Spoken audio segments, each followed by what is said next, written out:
Et ce courant philosophique, c'est l'existentialisme. Vincent Cespedes, bonjour. Bonjour. Vous êtes philosophe, auteur de nombreux ouvrages, dont Mélangeons-nous, enquête sur l'alchimie humaine. C'était il y a 10 ans chez Marenzel en 2006, mais on va en reparler tout à l'heure. L'existentialisme, Jean-Paul Sartre. C'est bien une chose qu'on sait quand on a fait un an de philo en terminale, c'est ça. C'est comme un réflexe. Et puis ensuite, l'existentialisme est un humanisme. Voilà, exactement. Alors, il n'y a pas que lui, c'est tout un courant. Sartre, d'ailleurs, a importé ça de l'Allemagne avec la phénoménologie allemande.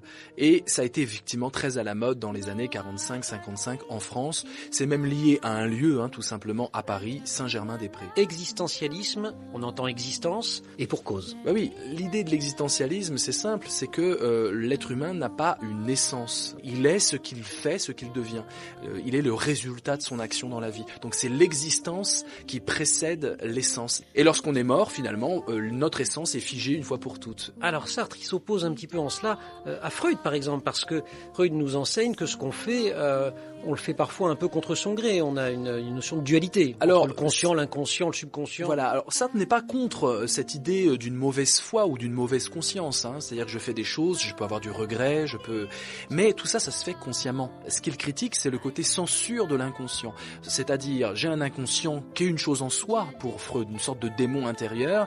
Il y a des pulsions qui émergent et elles sont censurées. Et Sartre dit une chose assez intéressante. Il dit, imaginez un inconscient qui censure, c'est un non-sens. Parce que pour censurer, il faut être conscient que l'on censure. Donc finalement, je suis responsable de mon inconscient ou de mon inconscience. On est responsable de son inconscience et Sartre voit dans l'inconscient freudien la réserve de la mauvaise foi. Il y a aussi quelque chose de très important à travers la question du regard de l'autre. Évidemment, c'est-à-dire que ce qui me permet de sortir du moi, c'est l'autre, c'est le rapport à l'autre. La solution, c'est les autres.